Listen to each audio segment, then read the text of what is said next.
All right. জি sir. ওকে, আমরা শুরু করি।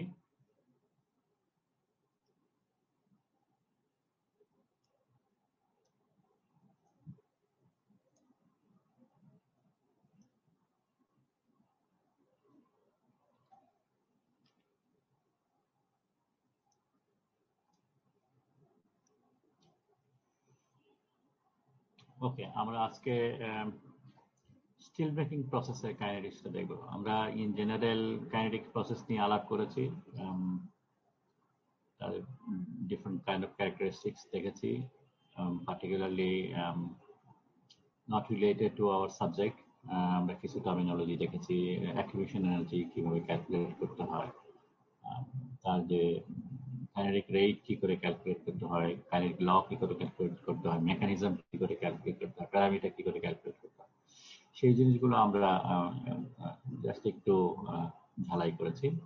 Now the main topic যেটা সেটা হলো স্টিল মেকিং প্রসেসের কাইনেটিক্স নিয়ে ডিসকাস করা, এবং সেটা আমরা আজকে করব। সো আমরা স্টিল মেকিং প্রসেসের কাইনেটিক্সটা আমরা জেনারেল কাইনেটিক্সের সাথে একটু মিলাবো, এবং the variables that controls these kinetics of the steel making process সেগুলো নিয়ে ডিসকাস করব।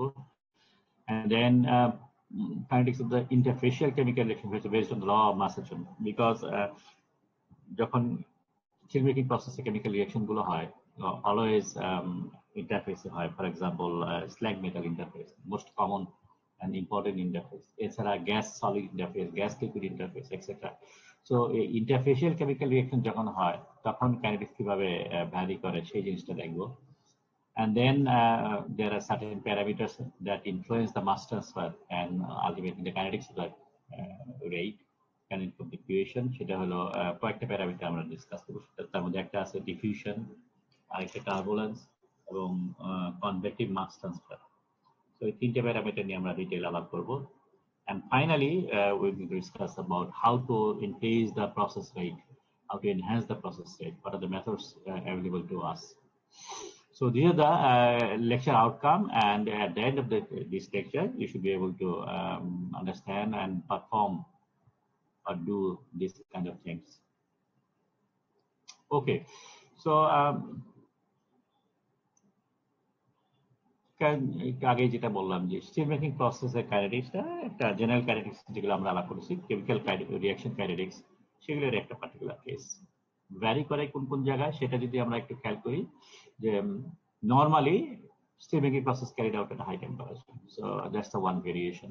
জেনারেল কেমিক্যাল কাইনেটিক্স কথা আমরা টেম্পারেচার জেনারেলি বলেছি, এটা হলো স্পেশাল কেস যেখানে রিঅ্যাকশনটা always carried out near around 1600 degree centigrade.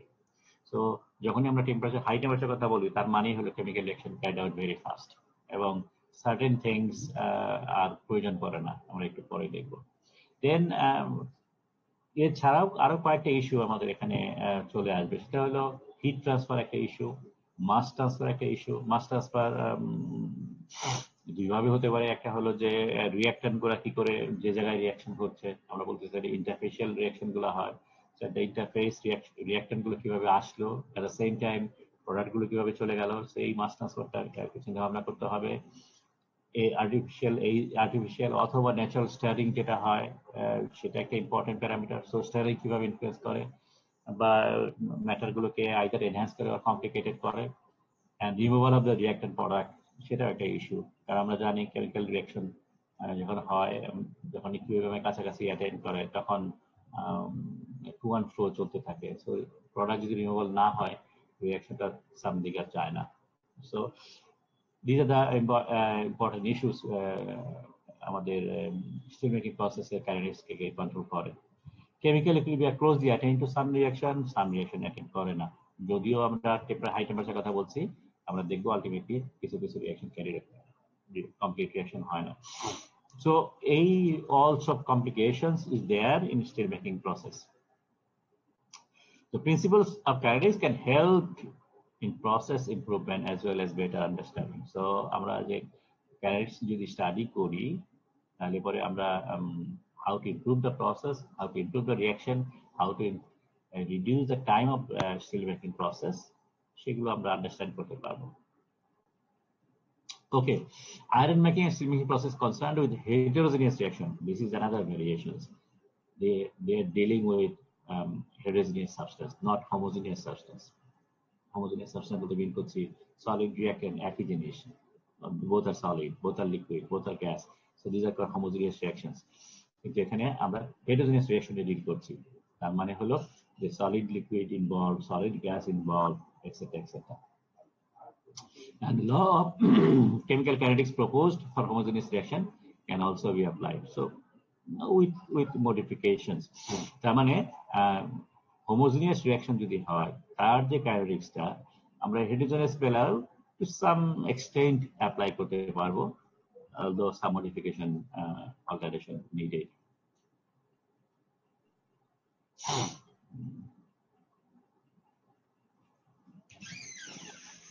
Okay, the chemical reactions between such phases occurs at the phase boundaries. So rate of reaction proportional to the interface area. Also, for these heterogeneous reaction to proceed, reactant needs to be transported to the interface. যেহেতু interface এরিয়াতে interface রিঅ্যাকশনটা হচ্ছে, সুতরাং number 1 product reactant গুলো আসতে হবে, product গুলোকে চলে যেতে হবে, এবং অবভিয়াসলি যে সারফেসের মধ্যে হচ্ছে এই সারফেসে কত জায়গা জুড়ে রিঅ্যাকশনটা হচ্ছে সেটা একটা ইম্পর্টেন্ট ইস্যু, এবং এই all those transfer is related to the mass transfer. Okay, the process of mass transfer can fall into two categories. Ek number, mass transfer in the bulk phase away from the interface, mass transfer at or near the interface. দুই রকম. মানে যে জায়গাটায় যে সারফেসে ইন্টারফেসে reaction হচ্ছে, let's say slug metal interface. So slug metal ইন্টারফেসে মাস ট্রান্সফার এই ইন্টারফেসে এন্ড ইটস ফ্যাসিলিটি এক ধরনের রেটে ফলো করে, আর একটু দূরে যদি হয় আইদার এবং লেটস সে স্ল্যাগের ভিতরে অথবা লিকুইড মেটালের ভিতরে, এখানে মাস ট্রান্সফার ডিফারেন্ট. সো দুইটা জায়গায় দুই রকমের মাস ট্রান্সফার হয়ে থাকে, এবং বিভিন্ন রেট কন্ট্রোলিং ভেরিয়েবলস যেগুলো আছে সেটাও ডিফারেন্ট দুই জায়গার মধ্যে. So as a result, all heterogeneous reactions takes place as series of kinetic steps. So আমরা যদি ভাগ করি তাহলে কয়েকটা স্টেপে ভাগ করতে পারি. Number 1, transfer of reactant to the reactant side. Okay, this is obviously needed. Then reaction carried out হলো, এবং রিঅ্যাকশন ক্যারিড আউট হওয়ার সময় মিক্সিং সামটাইমস হতে পারে বাথের মধ্যে, অথবা বাথে মিক্সিং নাও থাকতে পারে, এবং thirdly separation of the products and their removal from the reactant side. So এই চারটা ইস্যু আমাদের চারটা সিরিজের স্টেপে আমরা ভাগ করতে পারি, এবং এই প্রত্যেকটা স্টেপের কাইনেটিক্সটা ইনফ্লুয়েন্স করে overall kinetics of the process. এখন যার জন্য আমরা বলতেছি যে each of these stages can in turn be subdivided into several stages, and the rate of the whole process depends on each and every stages. So রেটটা যদি আমরা ধরি ইন্ডিভিজুয়াল স্টেজ, সেটা মানে ওভারঅল রেট যেটা প্রত্যেকটা ইন্ডিভিজুয়াল স্টেজের রেটের সাথে related. For example let's say rate 2 যেটা আছে, রেট 2টা এমন হয়ে গেছে যে আস্তে আস্তে স্লো হয়ে গেছে, স্লো হইতে হইতে অলমোস্ট জিরোর কাছাকাছি চলে গেছে. সো স্টেপ 2 যে রেটটা সেটা কমতেছে, কমে নিয়ে এখন যদি কমে যায়, মনে করো একদম লিমিটিং কেস যদি ধরি যে nu2 = 0 হয়ে গেল, রেটটা 0 হয়ে গেছে. রেট 2 যদি 0 হয়ে যায় তার মানে 1/rate2 would be equal to infinity. এটা যদি ইনফিনিটি হয়ে যায় তাহলে 1/infinity would become 0. So overall rate becomes 0.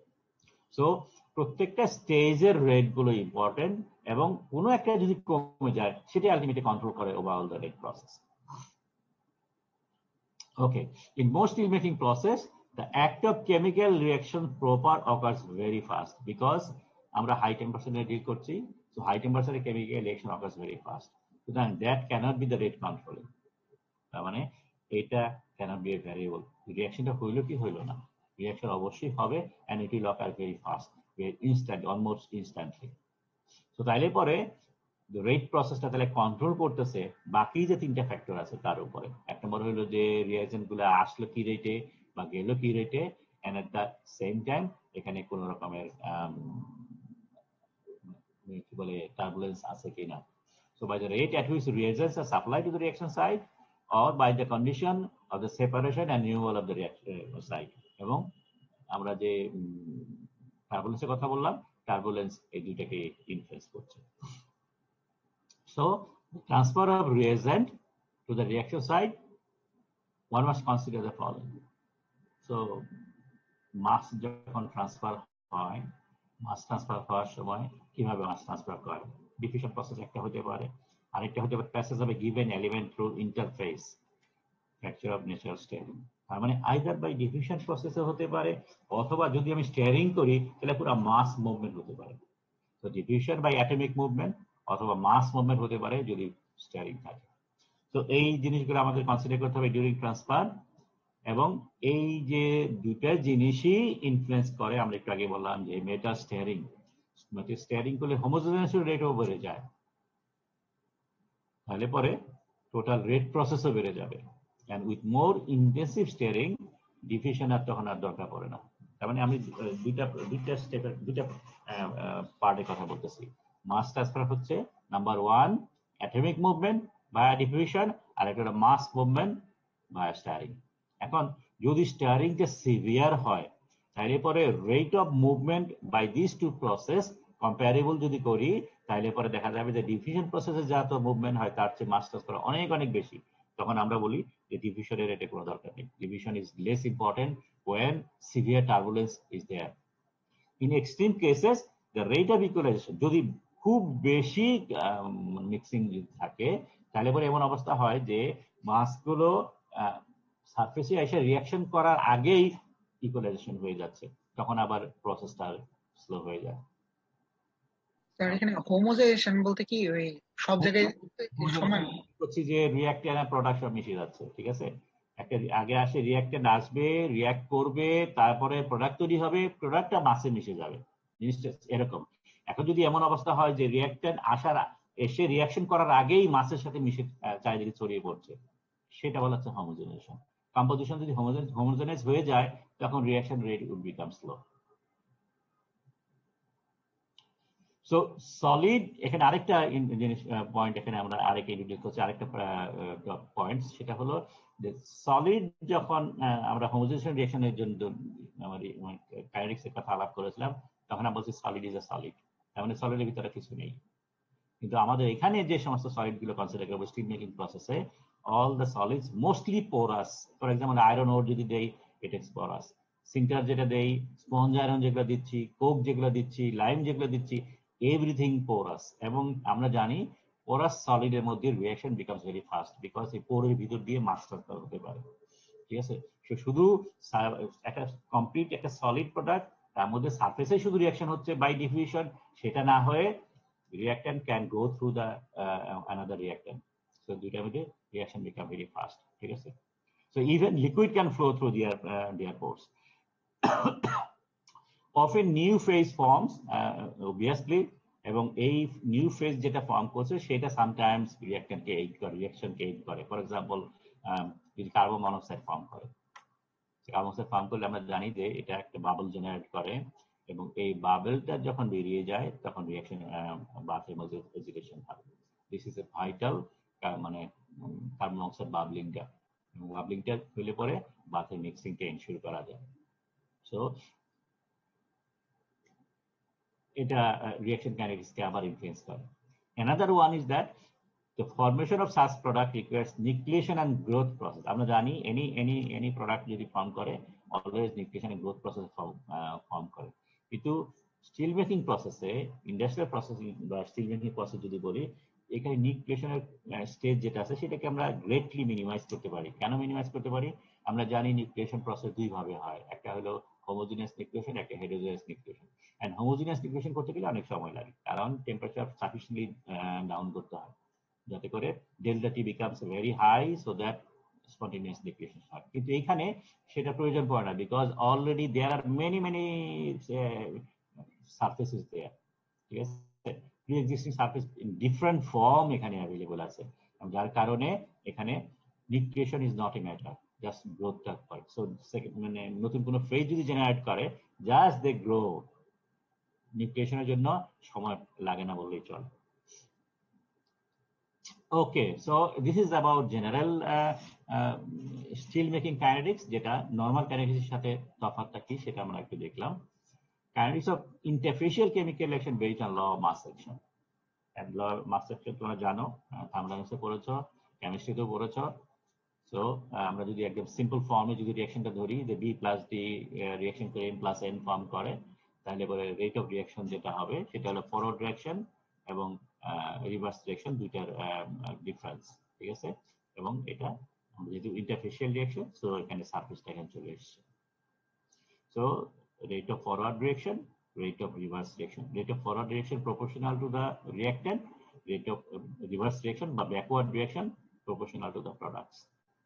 So এখানে এই kb টাকে আমরা ইকুইলিব্রিয়াম কনস্ট্যান্ট দিয়ে চেঞ্জ করেছি, যেহেতু equilibrium constant is equal to forward reaction divided backward reaction. So এটা এখানে বসিয়ে দেওয়া হয়েছে যাতে করে আমরা এটা, যেহেতু আমরা k টা বের করা সোজা, সো আমরা k টা এখানে ইনক্লুড করেছি।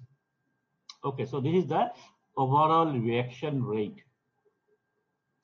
আয়রন মেকিং, স্টিল মেকিং এ আমরা যদি সিম্পলিফাইড ফর্মে ধরি, আমরা বলেছিলাম যদিও হেটেরোজেনাস রিঅ্যাকশন হয়, কিন্তু আমরা এটাকে সিম্পলিফাইড ফর্মে ছোট ছোট স্টেপে ভাগ করতে পারি এবং এখানে আমরা বিভিন্ন ধরনের অ্যাজাম্পশন করতে পারি। তো এখানেও একটা আমরা অ্যাজাম্পশন করছি যে জাস্ট ফার্স্ট অর্ডার রিঅ্যাকশন হচ্ছে। যদি ফার্স্ট অর্ডার রিঅ্যাকশন হয় তাহলে পরে এই আমাদের এই ইকুয়েশনটাকে গ্রেটলি মডিফাই করা যায়। সো এখানে রিঅ্যাকট্যান্ট একটা থাকতেছে, প্রোডাক্ট একটা, just B is equal to M, সেই ধরনের হিসাবে ট্রিট করছি। ওকে, সো আরেকটা ঘটনা যেটা ছিল practical reaction rate steel making process may differ substantially from those determine law of mass action. কেন? বিকজ আমরা এখানে একটা পিওর ম্যাটেরিয়াল নিয়ে পিওর মেটাল নিয়ে ডিল করছি, আমরা আয়রন নিয়ে ডিল করছি না, আমরা ডিল করছি স্টিল নিয়ে। So steel is a solution. Solution বিভিন্ন ধরনের সলিউশন এখানে আছে, স্ল্যাগ মেটাল সলিউশন আছে, slag itself a solution, metal itself a solution. So আমরা ইনভলভ এখানে রিঅ্যাকট্যান্ট বা প্রোডাক্ট যেগুলো হচ্ছে সবগুলাই অলমোস্ট সলিউশন, এবং সলিউশন হওয়ার কারণে law of mass action can be need to be modified. At the same time, real reaction occurs as a rule in heterogeneous rather than homogeneous. আমরা একটু আগে যে প্রিন্সিপালটা বললাম তার চেয়ে এটা কমপ্লিকেশন এখানে বলছে।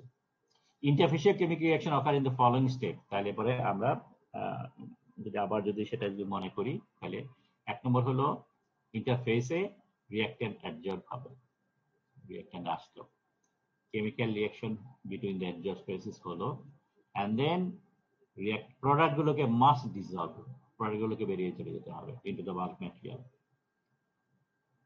সো হাই টেম্পারেচার যেহেতু আছে, আমরা অ্যাডজর্পশনের জন্য দুইটা মেথডের কথা বলেছিলাম, মনে আছে কিনা? একটা হলো ফিজিক্স অপশন বা ফিজিক্যাল অ্যাডজর্পশন, আর একটা হলো কেমিক্যাল অ্যাডজর্পশন।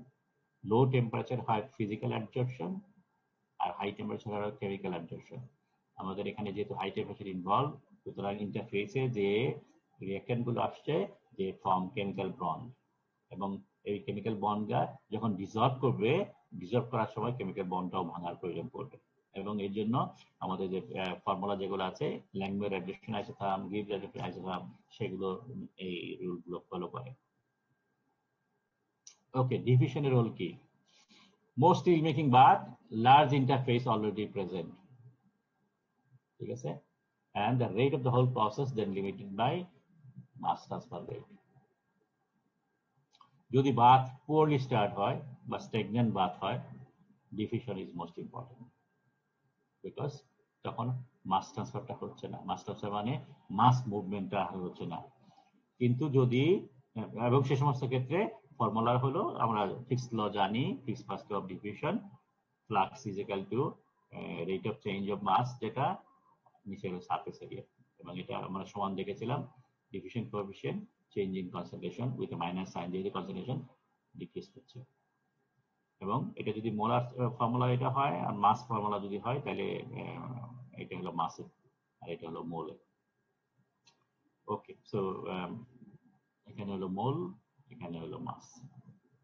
তার মানে হলো আমরা বলছি যে যদি বাথটা রিলেটিভলি স্ট্যাগন্যান্ট হয়, সিকে স্টারটা কি? সিকে এই কনসেন্ট্রেশনটা মোলার কনসেন্ট্রেশন, এটা হলো মাস কনসেন্ট্রেশন। সিকে হলো concentration of K in mass, আর সিকে হলো কনসেন্ট্রেশন অফ মোল, ঠিক আছে। তো এটা মোলে যদি আমরা করি, এটা মোলার ফ্লাক্স, এখানে নাম্বার অফ মোলের কথা বলা হয়েছে, সো এই কনসেন্ট্রেশনটা তখন মোলে ক্যালকুলেট করব, আর যদি মাসে হয় তাহলে এই কনসেন্ট্রেশনটা মাসে ক্যালকুলেট করবো, just like that. Okay, so এখানে তাহলে আমরা কি বললাম, সেটা হলো যে যদি স্টেগনেন্ট পাথ হয় তাহলে পরে ডিফিউশন ইজ মোস্ট ইম্পর্টেন্ট, এবং ডিফিউশনের মেথডে তখন মাস মুভমেন্ট গুলো হয়, এবং সেই মাস মুভমেন্ট গুলো আমরা ক্যালকুলেট করতে পারি by using Fick's law. Okay, molecular diffusion আরেকটা আছে, যেটা হলো only through pores of the porous liquid, যেটা মাস মুভমেন্ট যেটা হচ্ছে পোরের ভিতরে যেটা যায় সেটা ডিফিউশন প্রসেস না, অ্যাটমিক মুভমেন্ট হয়, এখানে মাস মুভমেন্ট হয়, অ্যাজ এ মাস মুভ করে লিকুইড মুভ করে, অথবা কোনো মাসও মুভ করতে পারে। So diffusion with the gas or liquid through পোরস can follow usual diffusion equation, একটু আগে যেটা বললাম, কিন্তু উইথ এ মডিফিকেশন। মডিফিকেশন কেন? অবভিয়াসলি বোঝা যাচ্ছে যে অ্যাটমিক ডিফিউশন যেটা হয় সেই প্রসেসের ডেফিনেটলি মাস ডিফিউশনটা ভেরি ফাস্ট হবে।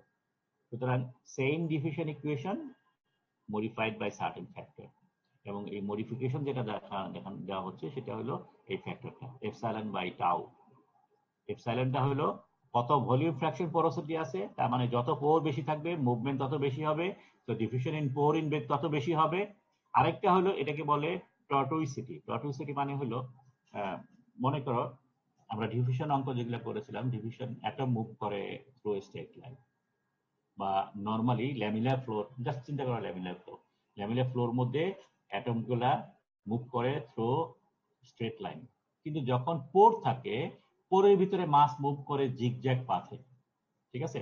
তো জিগজ্যাগ পাথে হলে পরে পাথটা অবভিয়াসলি তখন বড় হয়ে যায়। তাহলে এই পয়েন্ট এ থেকে পয়েন্ট বি তে যখন গেল, স্ট্রেট লাইন ফলো করে যতটুকু ডিস্টেন্স, জিগজ্যাগ পাথ ফলো করে যতটুকু ডিস্টেন্স, এই দুইটার রেশিও হলো টর্টুইসিটি। তার মানে জিগজ্যাগ পাথে যত distance divided by straight path যত ডিস্টেন্স, দ্যাটস কল্ড টর্টুইসিটি। এবং এটা ক্যালকুলেট করে এখানে বসাতে হবে, অথবা আমরা অ্যাসিউম করতে পারি সেটা হলো যে রাফলি ডাবল ধরে, ঠিক আছে, এস্টিমেট করে যে জিগজ্যাগ পাথে যদি যায় তাহলে স্ট্রেট পাথে যাওয়ার চেয়ে দ্বিগুণ রাস্তা যেতে হবে। সো ডিফিউশন প্রসেসটা তখন তো স্লো হয়ে যাবে, তারপর mass movement of the particular material তখন তত অর্ধেক হয়ে যাচ্ছে।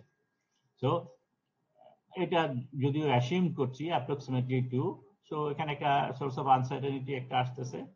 আরেকটা অ্যারাইজ করে, তোমরা জানো যে ওয়েটেবিলিটি বলে একটা টার্মিনোলজি আছে, তার মানে একটা পোরের ভিতর দিয়ে যদি একটা লিকুইড মুভ করে এটা ডিপেন্ড করে ওয়েটেবিলিটি। তার মানে যদি এই পোরে এই সলিডের একটা একটা সলিডের ভিতরে পোর আছে, তার ভিতরে লিকুইড মুভ করছে, সুতরাং এই লিকুইডটা যদি সলিডের সাথে ওয়েটেবল না হয়, নন ওয়েটেবল হয়, তাহলে আমরা জানি যে পোরের ভিতরে লিকুইড মুভ করতে ঢুকতে পারে না, এটা সারফেস টেনশন ভিতরে যেতে বাধা দেয়। সুতরাং ওয়েটেবিলিটি ইজ এন ইস্যু। ওয়েটেবিলিটি যদি ওয়েটেবল হয় তাহলে সারফেস টেনশন তখন এইড করে ভিতরে যেতে, সো তখন মুভমেন্ট তখন ফাস্টার হয়। সো তাহলে পরে আমরা যেটা বলতেছি যে মলিকুলার ডিফিউশন যেটা হয়, not atomic diffusion, molecular diffusion যেটা হয়, মাস মুভমেন্ট যেটা হয় থ্রু ফোর্স, সেটা আমরা ডিফিউশন ইকুয়েশনটা ফলো করতে পারি ফিক্সড ল অনুযায়ী, কিন্তু এখানে একটা সার্টেন ফ্যাক্টর দিয়ে এটাকে মডিফাই করতে হবে। সার্টেন ফ্যাক্টর মডিফিকেশন আসে দুইটা কারণে। একটা কারণ হলো যে আমরা যেহেতু পোরের ভিতরে যাচ্ছি, কতটুকু পোর আছে, কত পার্সেন্ট পোর আছে, যত বেশি পোর থাকবে তত ডিফিউশন ফাস্টার হবে, তো তত পার্সেন্ট এটা দিয়ে গুণ করতে হবে। অ্যাট দ্য সেম টাইম আরেকটা ফ্যাক্টর হলো যে পোর যেহেতু জিগজ্যাগ পাথে হয়, সুতরাং জিগজ্যাগ পাথে হওয়ার কারণে টোটাল পাথ বেড়ে যাচ্ছে, এবং এই পাথ বেড়ে যাওয়ার কারণে ডিফিউশন প্রসেস কমে যাবে, বা ডিফিউশন তত লম্বা হবে, কম হবে। এবং এই পোরের ভিতরে যখন যায়, ওয়েটেবিলিটি একটা কনসার্ন, যেহেতু লিকুইড মুভ করছে থ্রু সলিড পোর্স, সো সলিড যদি ওয়েটেবল না হয় থ্রু লিকুইডস, তাহলে পরে ডিফিউশন প্রসেস নাও হতে পারে। আচ্ছা স্যার, এপসিলন বাই টি এই রেশিওটা সবসময় 1 এর থেকে কম হবে না? Not necessary. কেন 1 এর থেকে কম হবে বলো? স্যার ভলিউম ফ্র্যাকশনটা তো একটা লাইক ফ্র্যাকশন না অলরেডি, লাইক আর আচ্ছা তুমি বলে, আচ্ছা তুমি ফ্র্যাকশনের কথা চিন্তা করছো, এখানে ঠিক ওই ফ্র্যাকশন হিসেবে আসবে না, এখানে ওই ফ্র্যাকশন হিসেবে আসবে না। Volume fraction of poor in solid, তোমার ফিজিক্যাল ইন্টারপ্রিটেশনটা কি? একটা সলিডের ভিতরে একটা অ্যাটম মুভ করাটা ফাস্টার, না একটা পোরের ভিতরে লিকুইড মুভ করা ফাস্টার? স্যার পোরের ভিতর পরে লিকুইড। পরের ভিতরে ফাস্টার হবে। সুতরাং সেই সেন্সে এইটা কত percent volume fraction of the poor, মানে এটা 0.0 সামথিং এই ধরনের কিছু মনে হবে না, ঠিক আছে। এইটা it must be greater than 1, এটা অবশ্যই একের চেয়ে বড় হবে, না হলে পরে এটা তো বড় হচ্ছে না। যদি ফ্র্যাকশন হিসেবে ধরি, ভলিউম যদিও নাম বলা হচ্ছে ভলিউম ফ্র্যাকশন হিসেবে ধরি, তাহলে পরে এটা ছোট হয়ে যাচ্ছে, কিন্তু ফিজিক্যালি এটা ছোট না।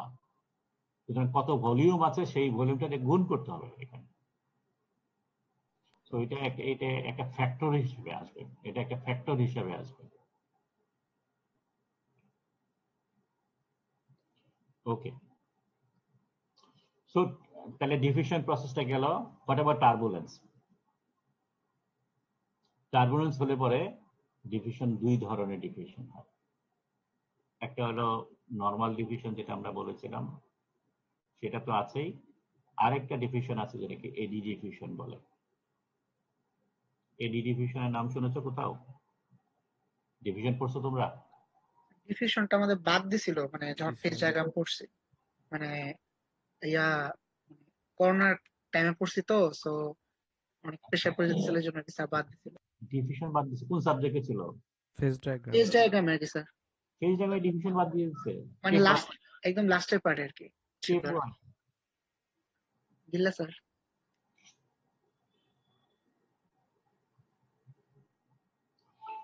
ওকে,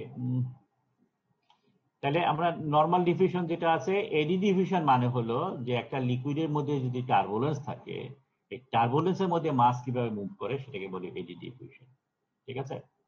তো সোয়েলিং হতে পারে, ভেনা কন্ট্রাক্টর টাইপের জিনিস ফর্ম করতে পারে, এবং সেই সমস্ত ক্ষেত্রে ডিফিউশনটা আরেক রকম।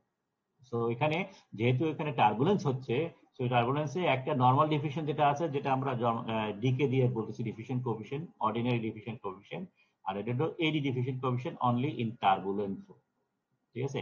এবং আরেকটা হলো convecting velocity, so convecting velocity by convection কিছু মুভ করে। সো এই তিনটা পার্ট এখানে আছে। এখন যদি টার্বুলেন্ট ফ্লো থাকে, সিভিয়ারলি টার্বুলেন্ট যদি হয়, তাহলে পরে এই দুইটা ডিফিউশন কোএফিশিয়েন্টের মধ্যে যদি আমি কম্পেয়ার করলে পরে এটা অনেক অনেক বড়। Eddy diffusion is much higher than normal diffusion. So compare করার কারণে, যেহেতু এটা অনেক ছোট এটার তুলনায়, তো এটাকে আমরা নেগলেক্ট করতে পারি। এবং সে সমস্ত ক্ষেত্রে for turbulent solid, for turbulent liquid, diffusion process control by this two factor only. একটা হলো কনভেক্টিভ ভেলোসিটি বা কনভেক্টিং মুভমেন্ট, আর একটা হলো এডি মুভমেন্ট।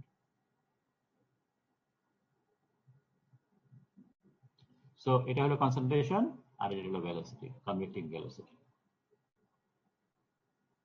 ওকে, তাহলে পরে যেহেতু টার্বুলেন্সের কথা আলাপ করছি, সো মিক্সিং টাইম বলে একটা ফ্যাক্টর সামটাইমস কনসিডার করা হয়। এবং মিক্সিং টাইম হলো কত সময় লাগে 100% মিক্সিং হতে। কিন্তু প্র্যাকটিক্যাল পারপাসে 100% মিক্সিং করাটা ডিফিকাল্ট, অনেক সময় নিয়ে করে, যার জন্য ধরে নেওয়া হয় যে 95% মিক্সিং কখনো হয়, সেটাই হলো total mixing time. Creative turbulence and motion requires hesitation of the fluid stirring. So greater the content of stirring, less will be the mixing time, faster will be the mixing. So mixing time টা যখন প্রচুর turbulence থাকে সেটা কমে যায়। এবং mixing টাইমের formula একটা ইউজ করা হয়, সেটা হলো কনস্ট্যান্ট গেল, P হলো specific stirring power of the input, আর একটা হলো symmetry of the size of the vessel. এর উপর ডিপেন্ড করে মিক্সিং প্রসেসটা কত সময় লাগবে। সো আমি কত পাওয়ার দিচ্ছি বা কত ফোর্স দিচ্ছি, কত এনার্জি দিচ্ছি মিক্সিং প্রসেসের জন্য। যদি মেকানিক্যাল মিক্সিং হয়, যত বেশি জোরে ঘোরাবো তত মিক্সিং হবে। সো যত পাওয়ার বেশি দিচ্ছি তত টাইম মিক্সিং কমে যাবে, যেহেতু এখানে মাইনাস সাইন আছে। আরেকটা হলো geometry of the size of the vessel, যত বড় সাইজ হবে টাইম তত বড় হবে, যত জিওমেট্রি কমপ্লিকেটেড হবে মিক্সিং তত কমপ্লিকেটেড হবে, টাইম তত বেশি লাগবে। Okay, then another one, সেটা হলো convecting mass transfer at the interface. তো একটু আগে আমরা দেখলাম যে দুইটা পার্ট আছে, একটা তো টার্বুলেন্সের কথা বলেছিলাম, এডি মাস ট্রান্সফার, আর একটা কনভেক্টিং মাস ট্রান্সফার কি হয়। কনভেক্টিভ মাস ট্রান্সফার বলতে গেলে দুইটা পার্ট আছে, একটা হলো জাস্ট সলিড লিকুইড ইন্টারফেস, আরেকটা হলো লিকুইড লিকুইড ইন্টারফেস। তো এই দুইটা ইন্টারফেসের মধ্যে ঘটনা যেটা ঘটছে সেটা হলো যে সলিডের সাথে লিকুইড যখন থাকে তখন just at the surface flow can be stagnant. মিক্সিংটা হচ্ছে ভিতরে অনেক টার্বুলেন্স হচ্ছে, কিন্তু সলিডের সাথে একটা সার্টেন লেয়ারে মিক্সিংটা ভেরি স্লাগিশ, ভেরি স্লো ধরে নেওয়া হয়। থিওরিটিক্যালি যদি ধরি ইট ইজ স্ট্যাগনেন্ট। যেমন প্র্যাকটিক্যাল এক্সাম্পল যদি দেই সেটা হলো, মনে করো নিচে আছে লিকুইড স্টিল, তার উপরে আছে একটা স্ল্যাগ লেয়ার, এবং স্ল্যাগ লেয়ারের viscosity is very high compare to liquid steel. Liquid steel অনেকটা পানির মতো, কিন্তু viscosity of slag is very high, থপথপে হয়ে যায়। যার ফলে যখন যে লেয়ারের মধ্যে যে বাউন্ডারিতে লিকুইডের সাথে স্ল্যাগটা লেগে আছে, জাস্ট ওই বাউন্ডারিতে ওই সারফেসের মধ্যে ধরে নেওয়া হয় যে কোনো কিছু মুভ করছে না, লিকুইডও মুভ করছে না, স্ল্যাগও মুভ করছে না। স্ল্যাগের উপরে পার্টে সেটা ঠিক আছে, ওখানে সার্টেন কাইন্ড অফ মুভমেন্ট হচ্ছে, লিকুইডের মধ্যে বাল্ক লিকুইডের মধ্যে মুভমেন্ট হচ্ছে, কিন্তু এই সারফেসের মধ্যে মুভমেন্টটা ভেরি স্লাগিশ। সো সেটাকে যদি আমরা এখানে একটা প্রোফাইল, কম্পোজিশন প্রোফাইল নিয়ে চিন্তা করি, সো উইথ ডিস্টেন্স কম্পোজিশন, একটা পার্টিকুলার এলিমেন্টের কম্পোজিশন যদি চেঞ্জ দেখি, ভিতরে হোমোজেনেশন কম্পোজিশনের কাছাকাছি চলে যায় বিকজ অফ দ্য মিক্সিং, কিন্তু সারফেসে can be very high. So there is a steep gradient of the composition of a particular element at the interface. এবং এই পার্টিকুলার লেয়ার যেটা কথা বললাম, যে এই লেয়ারের মধ্যে এই কম্পোজিশন গ্রেডিয়েন্টটা very high up to this distance, slope যেটা এখানে ধরা হয়েছে, এখানে যে স্লোপে ভ্যারি করছে সেই স্লোপের যে ডিস্টেন্স যেটা বলা হচ্ছে ডিসি এফেক্টিভ, সেইটার একটা নাম দেওয়া হয়, সেটাকে বলে কনসেন্ট্রেশন বাউন্ডারি লেয়ার। তাহলে আবার বলি যে যখন ইন্টারফেসের কথা আমরা চিন্তা করি, fluid solid interface, not liquid liquid interface, fluid solid interface. Fluid বলতে মিন করছি it could be slug. So এই ফ্লুইড সলিড ইন্টারফেসের মধ্যে ফ্লুইডটা কম্পেয়ার টু দিস ওয়ান, ওকে এটা আগে মনে করতে হবে কম্প্যারিজন। সো সলিডের সাথে লিকুইডের একটা হতে পারে, আর এখানে আমরা বলতেছি যে কি বলে স্ল্যাগের সাথে লিকুইডের বলতেছি। তো সলিডের সাথে, একটা সিম্পল সলিডের সাথে লিকুইডের মধ্যে লিকুইডটা, সলিডটা হলো stagnant. On the other hand liquid, steel লিকুইডের সাথে যখন আমরা ইয়ের কথা বলতেছি, স্ল্যাগের লেয়ারের কথা বলতেছি, তখন স্ল্যাগটা অ্যাজ ইফ সলিড, লিকুইডটা লাইক স্ল্যাগের মধ্যে স্ট্যাগন্যান্ট হয়ে যাচ্ছে। So this gives rise to a significant concentration gradient at the boundary, কোন সাইডে, যেটা solid side, relatively solid side সেখানে, এবং এই বাউন্ডারিকে আমরা বলি concentration boundary layer. Since only molecular diffusion is involved, the equation for mass transfer তখন change হয়ে যাচ্ছে এরকম। তো একটা সারফেসে এটা চেঞ্জ হচ্ছে, ডিকে আসলো, তো এটা যদি আমরা জাস্ট স্লোপটা একটু আগে যে স্লোপটা ক্যালকুলেট করলাম, সো এই স্লোপটা যদি চিন্তা করি, composition difference divided by this part. So এই স্লোপের ভ্যালুটা যদি আমরা এখানে বসাই, মাইনাস সাইনটা ওই পাশে নিয়ে গেছি, এটা চেঞ্জ করেছি, এবং এই দুইটার রেশিও যেটা, সেটাই হলো মাস ট্রান্সফার কোএফিশিয়েন্ট। তাহলে পরে আমরা মাস মুভমেন্ট যেটা হচ্ছে সেটা সমান সমান যেটা হলো মাস ট্রান্সফার কোএফিশিয়েন্ট ইনটু কনসেন্ট্রেশনের ডিফারেন্স। ইনিশিয়াল কনসেন্ট্রেশন কত ছিল, ফাইনাল সারফেসে বা বাউন্ডারি লেয়ারে কনসেন্ট্রেশন কত, সি কে নট হলো ইয়েতে বা কি বলে বাল্কের মধ্যে কম্পোজিশন কত, আর কম্পোজিশন অফ পার্টিকুলার কম্পোনেন্ট কে সেটা কত, আর এটা হলো বাউন্ডারি লেয়ারে কত। So this is called molecular diffusion. molecular diffusion এর কথা বলতেছি, এবং ফর কনভেক্টিভ পারপাসে কথা বলা হচ্ছে। So the more intense stirring agitation, যত এজিটেশন বেশি হবে, এজিটেশন বেশি হলে পরে এই যে চেঞ্জ যেটা হচ্ছে, যে জায়গার মধ্যে মোটামুটি স্ট্যাগনেন্ট থাকে, এটা থিকনেসটা আস্তে আস্তে কমে যাবে, কারণ মিক্সিংটা তত বেশি সারফেসের দিকে চলে আসবে, তো এটা তত ছোট হতে থাকবে। So lower the DF and the high, এটা যদি লোয়ার হয়ে যায়, এটা যদি লোয়ার হয়, তাহলে এই পুরো টার্মটা কে এটা তো বেড়ে যাবে এবং মুভমেন্ট তত ফাস্টার হবে। So mass transfer increases with increasing fluid convection and agitation. So convection এবং agitation এই দুইটা কারণে mass transfer বেড়ে যায়। Fluid surface এর মধ্যে that is not stagnant, যেহেতু it's fluid, it is not viscous, liquid movement very fast. As a result, fluid interface যেটা আছে সেটা solid fluid interface এর তফাৎ হলো it is not stagnant. As a result, renewal of interface is always occurs. তার মানে solid মানে reactant continuously আসতে পারে, product continuously চলে যেতে পারে. So there is a possibility of flow and consequent renewal of interface layer. There may be turbulence at the fluid liquid interface, সেটাও হতে পারে। Fluid liquid interface এর মধ্যে, not in the bulk, interface এর মধ্যেও turbulence হতে পারে। So এই দুইটা ইন্টারফেসের মাস ট্রান্সফার বেস করে দুটা থিওরি দেওয়া হয় ট্রান্সফার অফ মাস কিভাবে হয়ে থাকে স্টিলের মধ্যে, এবং সেই দুইটা থিওরি একটা হলো একে বলে হিগবিস সারফেস রিনিউয়াল থিওরি, আর এটা হলো Danckwerts surface renewal theory, depending on stagnant, depending on movement. ঠিক আছে, so flow is laminar, so there is no velocity gradient normal to the interface. একটু আগে স্ল্যাগ মেটাল ইন্টারফেসের কথা একটু আগে বললাম। তার মানে লিকুইড উপরের যে স্ল্যাগ লেয়ার যেটা আছে সেটা almost stagnant at the boundary layer, ফ্লোটা কেবলমাত্র ল্যামিলার হচ্ছে, এই তার মানে এই কি বলে এটাকে ইন্টারফেস বরাবর হচ্ছে, যেহেতু এখানে ফ্লো মানে টার্বুলেন্স নাই, যার কারণে উপর দিকে এই ভার্টিক্যালি সারফেসের ভার্টিক্যালি কোনো মুভমেন্ট হচ্ছে না। So there is no velocity gradient normal to the interface, শুধুমাত্র সামনে এই ফ্লো মুভমেন্ট হচ্ছে প্যারালাল টু দ্য ইন্টারফেস। এবং এটা যদি আমরা স্ল্যাগ মেটাল ইন্টারফেসের কথা বলি তাহলে এই থিওরিটা অ্যাপ্লিকেবল টু স্ল্যাগ অনলি, ঠিক আছে, not for metal. On the other hand আরেকটা এক্সাম্পল যদি এখানে মনে আছে, for gas liquid interface, gas liquid ইন্টারফেসে এখন যদি কম্পেয়ার করি তাহলে গ্যাসের তুলনায় লিকুইডটা স্ট্যাগন্যান্ট, ঠিক আছে, যেহেতু লিকুইডের ভিসকোসিটি বেশি কম্পেয়ার টু স্ল্যাগ, তখন এই হিগবিস থিওরিটা গ্যাসের বেলায় অ্যাপ্লাই হবে না, তখন লিকুইডের বেলায় অ্যাপ্লাই হবে। ঠিক আছে, সো তার মানে যে ফেজটা নরমালি উইথ হাই ভিসকোসিটি সেই সমস্ত ফেজের বেলায় হিগবিস থিওরিটা অ্যাপ্লাই করা হবে, মানে লাইটার ফেজ যেটা আছে সেটা বেলায় না। এবং হিগবিস থিওরি বলতেছে যে মাস ট্রান্সফার কোএফিশিয়েন্ট যেটা আছে সেই মাস ট্রান্সফার কোএফিশিয়েন্টটা এই ফর্মুলা দিয়ে চেঞ্জ করা যায়। তার মানে একটু আগে যে ফর্মুলাগুলো আমরা যেটা বলেছিলাম, so this is the formula transfer total mass transfer যেটা হচ্ছে সেটা হলো mass transfer coefficient times this factor.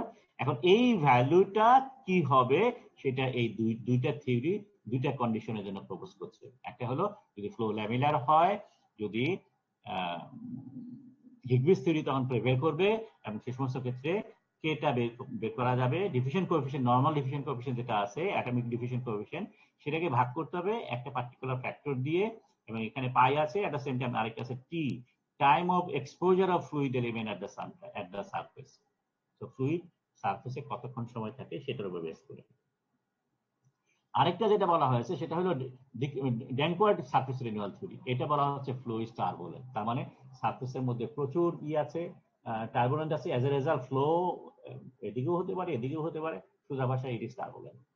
So at the interface যদি ফ্লো টার্বুলেন্ট হয় তখন হিগবিস থিওরি অ্যাপ্লাই না করে ড্যাঙ্কওয়ার্থ থিওরি অ্যাপ্লাই করতে হবে, এবং সে সমস্ত ক্ষেত্রে কে ভ্যালুটা ক্যালকুলেট করা হবে দিস ফর্মুলা দিয়ে। ঠিক আছে, সেটা হলো diffusion coefficient multiplied by surface renewal factor. So mild turbulence হলে পরে এস এর ভ্যালুটা 20 ধরা হয় পার সেকশনে, আর যদি সিভিয়ার টার্বুলেন্স হয় এস এর ভ্যালুটা অ্যারাউন্ড 30 ধরা হয়। সো ডিফিউশন কোএফিশিয়েন্টকে 20 or 30 দিয়ে, বিটুইন 20 and 30 দিয়ে মাল্টিপ্লাই করে ডিফিউশন কোএফিশিয়েন্ট বের করতে হবে। ঠিক আছে, তো এটা থিওরিটিক্যালি বের করা যায়, অথবা এক্সপেরিমেন্টালি করা যায়, অথবা educated guess করা যায় by observing the other process. Sir gas liquid ইন্টারফেসটা আরেকবার একটু বলা যাবে? ওকে, আমরা যেটা বলতে যাচ্ছি যে কম্পেয়ার, যেহেতু আমরা সারফেস রিঅ্যাকশন হচ্ছে, তো সারফেস রিঅ্যাকশনের মধ্যে যেটা বেশি ভিসকাস সেই পার্টটাকে আমরা ধরে নিচ্ছি যে এখানে টার্বুলেন্ট ফ্লো খুব একটা হচ্ছে না। ঠিক আছে, ভিসকাস পার্টটার মধ্যে খুব একটা টার্বুলেন্ট হয় না, এবং সেই জন্য between slug metal interface, metal আমি জানি very light, density very low, এদের ভিসকোসিটি ভেরি লো, এদের ফ্লুইডিটি অনেক হাই, সো এখানে টার্বুলেন্ট হওয়াটা, লিকুইড টার্বুলেন্ট হওয়াটা very easy. On the other hand যেহেতু স্ল্যাগটা ভেরি ভিসকাস, সো এখানে টার্বুলেন্ট ফ্লো হয় না, এখানে আমরা বলতেছি ল্যামিলার ফ্লো হচ্ছে। সো লিমিটিং কেস আমরা ধরে নিচ্ছি এখানে কোন রকমের টার্বুলেন্স নাই, এখানে ফ্লো ইজ ল্যামিলার, মুভমেন্ট যেটা হচ্ছে সেটা ল্যামিলার মুভমেন্ট হচ্ছে, উপর দিকে কোনো মুভমেন্ট হচ্ছে না। এবং সেই সমস্ত ক্ষেত্রে আমরা হিগবিজ ল অ্যাপ্লাই করি। এখন এই সিচুয়েশনটা কখন প্রিভেল করবে বা কোন জায়গায় অ্যাপ্লাই করব, সেটা হলো in case of slug metal interface, আমরা মেটালের তুলনায় স্ল্যাগের ভিসকোসিটি যেহেতু বেশি, সুতরাং স্ল্যাগের বেলায় আমরা এটা অ্যাপ্লাই করবো। সুতরাং মাস ট্রান্সফার ইন স্ল্যাগ সেটা যদি কনসিডার করি তখন আমরা হিগবিজ ফর্মুলা অ্যাপ্লাই করবো। যদি আমরা বলি যে মাস ট্রান্সফার ইন মেটাল, তাহলে আমরা হিগবিজ ফর্মুলা অ্যাপ্লাই করবো না, বিকজ এখানে টার্বুলেন্স হতে পারে। সো এখানে ফ্লো ইজ নট অনলি ল্যামিলার, এখানে টার্বুলেন্ট ফ্লো আছে। সিমিলার সিনারিও হলো টু সাম এক্সটেন্ট, সেটা হলো যখন আমরা গ্যাস লিকুইড কনসিডার করি। গ্যাস লিকুইডের মধ্যে এগেন দুইটা ফেজ আছে, একটা ফেজ মোর ভিসকাস আর একটা less viscous. Gas highly movable, turbulent হওয়াটা very easy. On the other hand liquid can be higher viscosity than the gas. সেই জন্য যখন আমরা লিকুইড গ্যাস লিকুইড ইন্টারফেসের কথা চিন্তা করব, তখন হিগবিজ ল আমরা অ্যাপ্লাই করব only for liquid metal, not for gas. So mass movement in gas আমরা হিগবিজ ল অ্যাপ্লাই করবো না, mass movement in liquid Higbie's law apply করবো। এটা একটা কম্পারিজন যে কোথায় ফ্লোটা টার্বুলেন্ট হচ্ছে, কোথায় ফ্লোটা ল্যামিলার হচ্ছে। যেখানে টার্বুলেন্ট ফ্লো হবে সেখানে আমরা ডানওয়ার্ডস ল অ্যাপ্লাই করব, যেখানে ফ্লোটা টার্বুলেন্ট হবে সেখানে হিগবিজ ল অ্যাপ্লাই করব। জাস্ট একটা এক্সাম্পল এখানে আমরা দেখাচ্ছি। আমরা দুটো অঙ্ক করি, ওর সময় প্রায় শেষ হয়ে যাচ্ছে, ভেরি কুইকলি দুটো অঙ্ক করি। A bubble of nitrogen gas of diameter 0.5 millimeter at pressure 1.5 rising through a stagnant melt. এখানে ক্যালকুলেট দেখো, গ্যাস মেল্টটাকে ধরা হচ্ছে stagnant. Melt of steel composition এটা দেওয়া আছে, টেম্পারেচার দেওয়া আছে।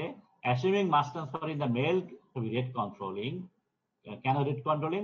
বিকজ আমরা বলতেছি এটা মোর ভিসকাস, সো এখানে মাস ট্রান্সফার স্লো হবে। সো আমরা বলছি সেই জন্য এখানে হিগবিজ ল অ্যাপ্লাই করতেছি। হিগবিজ ল অ্যাপ্লাই করলে calculate the rate of transfer of nitrogen from gas two melt. So nitrogen ওখান থেকে মেল্টের ভিতর ঢোকার রেটটা কত হবে। সো গ্যাসের মধ্যে নাইট্রোজেন থাকে হলো নাইট্রোজেন গ্যাস ফর্মে থাকে, আর লিকুইডের মধ্যে যাচ্ছে হলো অ্যাটমিক লেভেলে। সো এই রিঅ্যাকশনটা ওখানে সারফেসের মধ্যে ক্যারিড আউট হচ্ছে, এবং এটার জন্য ইকুইলিব্রিয়াম কনস্ট্যান্টের ফর্মুলা দেওয়া আছে উইথ টেম্পারেচার। সো এখন আমাদের ফর্মুলা যেটা আছে ডিফিউশনের যে rate formula, rate of nitrogen transfer R is equal to, so this was our formula, একটু আগে আমরা দেখলাম। সারফেস, এটা হলো মাস ট্রান্সফার কোএফিশিয়েন্ট, এটা হলো ইনিশিয়ালি চেঞ্জ হচ্ছে কেন হঠাৎ করে, এটা হলো যে বাথের মধ্যে যেটা থেকে আমরা শুরু করেছি, বাথের মধ্যে কত আছে, তার মানে এটা হলো মেটালের মধ্যে কত পার্সেন্ট আছে, আর এটা হলো সারফেসের মধ্যে কত পার্সেন্ট। সারফেসে কত পার্সেন্ট সেটা আসতেছে আলটিমেটলি গ্যাস ফেজ থেকে। সো এ আমরা পাই ডি স্কয়ার, যদি আমরা সিলিন্ড্রিক্যাল একটা পার্টিকেলের কথা চিন্তা করি, এটা হলো কনস্ট্যান্ট ঠিকই আছে, এটা ঠিক আছে। সো এখন আমাদের ভ্যালু ডি দেওয়া আছে, এটা বের করতে হবে। এটার ব্যাপারে কোনো কথা বলা নাই, নাইট্রোজেন আর লিকুইডে কত আছে সেটা আমি জানেন নাই। সো আমাদের কিছু একটা চিন্তা ভাবনা করতে হবে আর এটা বের করতে হবে, ঠিক আছে। সো হিগবিজ ইকুয়েশন যেহেতু অ্যাপ্লাই করা হচ্ছে, সো হিগবিজ ফর্মুলা হলো কে ক্যালকুলেট করার জন্য, এবং এটা ফর্মুলা হলো dn by pi T. So pi T dn এর ভ্যালু অলরেডি দেওয়া, এটা আমরা বের করতে পারি ডিফিউশন কোএফিশিয়েন্ট থেকে। টি ভ্যালু যেটা, সেটা ফর্মুলা হলো ডি বাই ভিটি। ভিটি মানে হলো কি রেটে মুভ করছে গ্যাস বাবল, এবং এইটা আমরা নরমালি ক্যালকুলেট করতে পারি স্টোকস ল থেকে। স্টোকস ল থেকে আসলো, তোমরা এক্সট্রাক্টিভ মেটালজিতে পড়ছো, একটা বাবল কি রেটে উপর দিকে উঠে সেটা স্টোকস ল দিয়ে আমরা বের করতে পারি। So this is the Stokes law. So এখান থেকে আমরা ভিটি ক্যালকুলেট করব, তারপরে ডি আমাদের জানা আছে, সেখান থেকে টি ক্যালকুলেট করব, টি এবং ডিএন এখানে বসিয়ে নিয়ে কে ক্যালকুলেট করব, এবং কেটা এখানে বসাবো। Okay, so this is our target. So আমরা ভিটি ফর্ম ক্যালকুলেট করলাম, value all given, T calculate করলাম, দেন তারপরে কি হলো,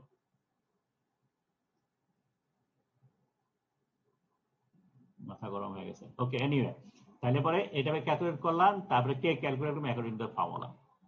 নাও এখন এরপরে যেটা আছে আমাদের রেট ক্যালকুলেট করতে গেলে পরে কেএন ক্যালকুলেট করেছি, এখন আমাদের এই দুইটা লাগবে। এই ভ্যালুটা আমরা অ্যাসিউম করছি 0, ঠিক আছে? আমরা ধরে নিচ্ছি বাল্কের মধ্যে আগে কোনো নাইট্রোজেনই নাই, ঠিক আছে? তো এটা অ্যাসিউম করলাম। এখন এটা ক্যালকুলেট করতে হবে, CN, concentration of nitrogen at the surface. এবং এটা ক্যালকুলেট করার জন্য দিস ইজ আওয়ার ফর্মুলা। এই ফর্মুলার মধ্যে থেকে যেহেতু নাইট্রোজেনের লেভেল অনেক কম, সো এটা ডাইলিউট সলিউশন। ডাইলিউট সলিউশন যদি হয় তাহলে আমাদের অ্যাক্টিভিটি, হেনরিয়ান অ্যাক্টিভিটি ক্যালকুলেট করবো ppm লেভেলে। এই ফর্মুলাটা দেওয়া আছে অলরেডি। সো ইকুইলিব্রিয়াম কনস্ট্যান্ট বের করলাম, ইকুইলিব্রিয়াম কনস্ট্যান্টের ফর্মুলা দেওয়া আছে। ইকুইলিব্রিয়াম কনস্ট্যান্টের ভ্যালু যদি আমরা এখানে বসাই, পার্শিয়াল প্রেসার 1.5 নাইট্রোজেন দেওয়া আছে, সো এটা ক্যালকুলেট করে নাইট্রোজেন বের করলাম। এই নাইট্রোজেন বের করলাম। এখন এই নাইট্রোজেন থেকে কনসেন্ট্রেশন অফ নাইট্রোজেন বের করতে হবে। এবং এটা এগেইন, এটা যেহেতু কম্পোজিশন দেওয়া আছে, সো এটা multi component system. So multi component সিস্টেমের বেলায় অ্যাক্টিভিটি কিভাবে মডিফাই হয় সেটা আমরা জানি। অ্যাকর্ডিংলি সেখান থেকে ক্যালকুলেট করলাম ওয়েট পার্সেন্ট নাইট্রোজেন, ঠিক আছে? এখন ওয়েট পার্সেন্ট নাইট্রোজেন থেকে মাস পার্সেন্ট নাইট্রোজেনে কনভার্ট করতে গেলে এই ফর্মুলাটা অ্যাপ্লাই করতে হয়। এটা আমরা বিভিন্ন জায়গায় অ্যাপ্লাই করব পরবর্তীতে। Weight fraction nitrogen into density of liquid state. -0.02 এর আগে মাইনাস বসছে কেন ফর্মুলায়? ওই যে কোনটা এগুলো, সেই যে হ্যাঁ, ওখানে মাইনাসটা আসছে কেন? এটা এই ভ্যালুটা মাইনাস। এটা হলো interaction parameter of carbon on nitrogen, এই ভ্যালুটা মাইনাস, ঠিক আছে? ওই যে আমরা পজিটিভ ডেভিয়েশন, নেগেটিভ ডেভিয়েশন মনে আছে? জি স্যার। এই নেগেটিভ ডেভিয়েশন হলে এটা মাইনাস হয়, পজিটিভ ডেভিয়েশন হলে এটা প্লাস হয়, ঠিক আছে? সো এইটার বেলায় হলো প্লাস, এটার বেলা হলো মাইনাস। ওকে, সো তাহলে আমরা এই concentration of nitrogen at surface এটা ক্যালকুলেট করলাম by multiplying with density with this with percent nitrogen, and then ফর্মুলার মধ্যে বসিয়ে দিলাম। সো এটা বের করেছি, এটা আমরা অ্যাসিউম করেছি 0, এটা এখানে ক্যালকুলেট করলাম, সেটা করলে নাইট্রোজেন পাওয়া গেল। So rate of change of nitrogen সমান সমান এটা পাওয়া গেল। সো দেখো, very slow process, this is through diffusion. So diffusion process is very slow, এখান থেকে সেটা বোঝা যাচ্ছে। আরেকটা সিম্পল অঙ্ক করি, সেটা হলো consider the following slag metal reaction. Slag মেটালের রিঅ্যাকশন হচ্ছে স্ল্যাগ, তার মানে কি হচ্ছে স্ল্যাগের মধ্যে ম্যাঙ্গানিজ অক্সাইড আছে। ফার্স্ট ব্র্যাকেট ইন্ডিকেট করে স্ল্যাগ ফেজ, আর থার্ড ব্র্যাকেট ইন্ডিকেট করে মেটাল ফেজ। সো মেটালের মধ্যে সিলিকন আছে, তো সিলিকন স্ল্যাগ মেটাল ইন্টারফেসে যাবে, ওখানে ম্যাঙ্গানিজ অক্সাইড আছে স্ল্যাগে, ম্যাঙ্গানিজের সাথে রিঅ্যাক্ট করবে, রিঅ্যাক্ট করে সিলিকন ডাইঅক্সাইড স্ল্যাগে চলে যাবে, ম্যাঙ্গানিজটা বাকি ব্যাক করবে। সো দ্যাটস দ্য মেকানিজম, ঠিক আছে? এই রিঅ্যাকশনের মাধ্যমে এই ঘটনাটা ঘটছে। Compare the maximum rate of transfer of silicon manganese. তার মানে এখানে এখন জানতে চেয়েছে কি রেটে সিলিকন স্ল্যাগ যাচ্ছে, স্ল্যাগ ফেজে যাচ্ছে, এবং কি রেটে ম্যাঙ্গানিজ ব্যাক করছে। এই দুইটার মধ্যে একটা কম্পারিজন জানতে চাচ্ছে। এবং এখানে বলেছে validity of ড্যাঙ্কওয়ার্ড surface Rennell theory, এটা এখানে অ্যাপ্লাই করতে হবে, সেটা ধরা হয়েছে। যেহেতু আমরা এখানে কোনটা কনসিডার করছি, আমরা স্ল্যাগ ফেজের কথা কনসিডার করছি না, আমাদের এখানে জিনিসপত্র হচ্ছে সব লিকুইডের মধ্যে। লিকুইড থেকে সিলিকন যাচ্ছে, সিলিকন ম্যাঙ্গানিজ লিকুইডের মধ্যে ব্যাক করছে। সো যেহেতু লিকুইডের মধ্যে টার্বুলেন্স বেশি থাকে, সুতরাং আমরা এখানে ডিগ্রিস ফর্মুলা অ্যাপ্লাই করছি না, কারণ ডিগ্রিস ফর্মুলা তখন স্ল্যাগের মধ্যে এফেক্টিভ। একটু আগে আমরা স্ল্যাগের কথা কনসিডার করেছি, এখন আমরা মেটালের কথা কনসিডার করছি। সো মেটালের concentration backward surface formula apply করব। তো ডিফিউশন দুইটাই দেওয়া আছে। এখন এই সিলিকন এবং ম্যাঙ্গানিজের মধ্যে কম্পোজিশনের মধ্যে একটা ইকুইলিব্রিয়াম মেইনটেইন করে এই রিঅ্যাকশনে, সেই ইকুইলিব্রিয়াম কন্ডিশনটা এখানে দেওয়া আছে। লিকুইড আয়রনের মধ্যে কত পার্সেন্ট সিলিকন আছে, ম্যাঙ্গানিজ আছে, সেটা দেওয়া আছে। এখন আমাদের রেটটা ক্যালকুলেট করতে হবে, rate of silicon, rate of manganese. Sir, যদি ওইখানে যদি বলা থাকতো যে সিলিকনের manganese in slag at the slag metal interface, তাহলে কি তখন হিগবিসেরটাই করতাম? তাহলে পরে কিন্তু খেয়াল করো, স্ল্যাগের মধ্যে কি হয়, স্ল্যাগের মধ্যে তো ম্যাঙ্গানিজ ব্যাক করে না, ঠিক আছে? এই ঘটনা যেটা আমরা ডিসকাস করছি, সেই ঘটনা পুরোটাই ঘটে হলো লিকুইডের মধ্যে। আচ্ছা, মানে দুই আর কিছু, মানে এরকম কিছু একটা থাকলো যেটা জানেন স্যার। অবশ্যই তখন তোমাকে ডিগ্রিস ফর্মুলা অ্যাপ্লাই করতে হবে। জি স্যার। ওকে, সো এখানে আমরা কি করলাম, তাহলে এই যে দুটা ফর্মুলা, রেট অফ সিলিকন, সেটা তার জন্য সিম্পল, এটা formula mass transfer of silicon. Silicon, কারণ এখানে হলো সিলিকন ইনিশিয়ালি কত ছিল, সেখান থেকে কত চলে গেল, সেটা মাইনাস। আরেকটা হলো ম্যাঙ্গানিজ, এটা হলো সারফেসে কত ছিল, সেখান থেকে কত ম্যাঙ্গানিজ আসলো। তো দুইটা ফর্মুলা আছে। এখন এখানে আমাদের প্রথমে এই কে বের করতে হবে, এবং কে বের করার জন্য আমাদের ডিগ্রিজ ফর্মুলা অ্যাপ্লাই করতে হবে। তো দুইটা রেশিও এক্সাক্ট ভ্যালু দরকার নেই, আমরা বলছি রেট একটা আরেকটার সাথে কম্পেয়ার করতে বলছে। তো কে এর ফর্মুলা হলো এই ডিগ্রিজ ফর্মুলা, সরি ড্যাঙ্কওয়ার্ড ফর্মুলা অনুযায়ী D into surface renewal factor তার রুট ওভার, এটা বের করলাম। অ্যাসিউম করছি দুইটা এসি সমান, ঠিক আছে। সারফেস রিনিউয়াল ফ্যাক্টর যদি দুইটা সমান হয় তাহলে দুইটা এস কাটা গেল, দুইটা রেশিও হলো, দুইটা ভ্যালু দেওয়া আছে। তো আমরা এই রেশিওটা পেলাম। এরপরে এখন এইখানে এই ফর্মুলাটা দেওয়া আছে, আমরা বের করতে চাচ্ছি কোনটা, সেটা হলো এই কনসেন্ট্রেশনটা, এটা, ঠিক আছে। So at the maximum rate of transfer, এখন এখানে একটা যেটা কনসিডার করছি যে যখন সিলিকন ট্রান্সফার হচ্ছে, যখন সিলিকন মুভমেন্ট করছে, ম্যাঙ্গানিজের কম্পোজিশনটা আমরা কনস্ট্যান্ট হতেছি, ওই সময়ে ম্যাঙ্গানিজে কোনো চেঞ্জ হচ্ছে না। সুতরাং আমরা ম্যাঙ্গানিজের এই ভ্যালুটা এই জায়গাটা কনস্ট্যান্ট করবো। তো বাসে যা আছে 0.5 সেটাই এখানে ফিট করবো, ম্যাঙ্গানিজ এখানে চেঞ্জ হচ্ছে না। আমরা যখন ম্যাঙ্গানিজ যেটা কনসিডার করবো, সিলিকনকে কনস্ট্যান্ট করবো, otherwise this is not possible. So এটা ধরলে পরে আমরা ইজিলি ক্যালকুলেট করতে পারি। তাহলে এটা হলো কনসেন্ট্রেশন অফ সিলিকন, এটা সমান সমান আসবে 0.23 ডিভাইডেড বাই ম্যাঙ্গানিজের স্কোয়ার, সরি না ডিভাইডেড না, এটা যেহেতু ভাগ আছে এটা ওদিকে যায় মাল্টিপ্লাই হয়ে যাবে। সো এটা 23 দেওয়া আছে, এটা ভ্যালু 0.5 গুণ করে সিলিকন পাওয়া গেল, কনসেন্ট্রেশন অফ সিলিকন পাওয়া গেল। এখন এটা আমাদের এই ফর্মুলার মধ্যে সিলিকনের ফর্মুলা বসাই। ইনিশিয়ালি সিলিকন ছিল 0.3, সারফেসে এটা 0.05 হয়ে গেল। রিঅ্যাকশনের পরে এ যা আছে তাই জানি না, কে ভ্যালুটা আমরা এখানে যা আছে তাই রাখলাম, শুধু এইটা মডিফিকেশন করলাম। এটা মডিফিকেশন করে এই ভ্যালুটা আসলো, এটা is equal two a into K MS. একইভাবে এটা করলাম, ম্যাঙ্গানিজে বেলায় ধরলাম সিলিকন কনস্ট্যান্ট, সো জাস্ট এই ফর্মুলা অনুযায়ী ম্যাঙ্গানিজটা বের করলাম, তারপরে আমরা এই দুটো রেশিও করলাম। সো আর ম্যাঙ্গানিজ আর সিলিকন দুটো পেয়েছি, দুটো রেশিও করে 0.29। সো তার মানে এখানে বোঝা যাচ্ছে যে কোনটার রেট ফাস্টার, বলতে পারবা কি? ম্যাঙ্গানিজ আর ম্যাঙ্গানিজ বেশি না স্যার, সিলিকন কম। R manganese R silicon is equal to into R manganese. জি স্যার, তাহলে আর ম্যাঙ্গানিজ বেশি না? আর ম্যাঙ্গানিজ যদি এক হয়, এটা ফাস্টার কোনটা বলছি, ফাস্টার ম্যাঙ্গানিজ, ঠিক আছে। ওকে জি স্যার, ম্যাঙ্গানিজ না, মানে আর যত বেশি হবে তত manganese. Yes exactly. Okay, last topic, সেটা হলো তাহলে প্রসেস রেটটাকে আমরা কি করে এনহ্যান্স করতে পারি। এক নম্বর হলো যেখানে যে জায়গায় রিঅ্যাকশন করছে সেটা বাড়িয়ে দেওয়া, ঠিক আছে। তো আমরা পাউডার ফর্ম করতে পারি, সলিড গুলোকে পার্টিকেল সাইজ ছোট করে ফেলতে পারি, ঠিক আছে। তো এটাকে তারপরে বাবল করতে পারি, ইমালশন করতে পারি, ভেরি ইফেক্টিভ মেথড। সোজা কথা, পার্টিকেল সাইজ ছোট করা। 2 নম্বর হলো সলিড শুড হ্যাভ সাফিসিয়েন্ট পরোসিটি, এটা এনশিওর করা, যার জন্য আমরা বিভিন্ন ধরনের ম্যাটেরিয়াল ইউজ করি। ফর এক্সাম্পল কোক ইউজ করি ইনস্টেড অফ কোল, অথবা আমরা যদি বলি স্টিল মেকিং প্রসেসে বলি, তাহলে পরে আমরা ওই এটা কি জানি বলে স্পঞ্জ আয়রন ইউজ করি রাদার দ্যান সলিড, ঠিক আছে।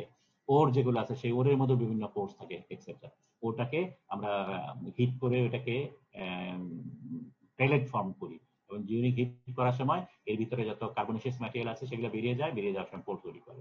ইনক্রিজিং ফ্লুইডিটি টু লিকুইড এবং হেজিটেশন বাড়ানো। So these are the process by which we can increase the process rate.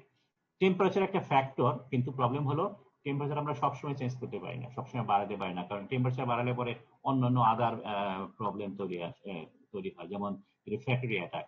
Temperature যত বাড়বে লিকুইডের সাথে রিফ্র্যাক্টরি লাইনিং এর রিঅ্যাকশন তত হবে, ভেপার ফর্মেশন করবে, দ্যাট কমপ্লিকেটস দ্য ম্যাটার, কস্ট এবং প্রোডাক্টিভিটিকে চেঞ্জ করে। সুতরাং টেম্পারেচার যদিও ভেরি ভাইটাল একটা component to enhance the process rate, কিন্তু এটা আমরা কন্ট্রোল করতে পারি না।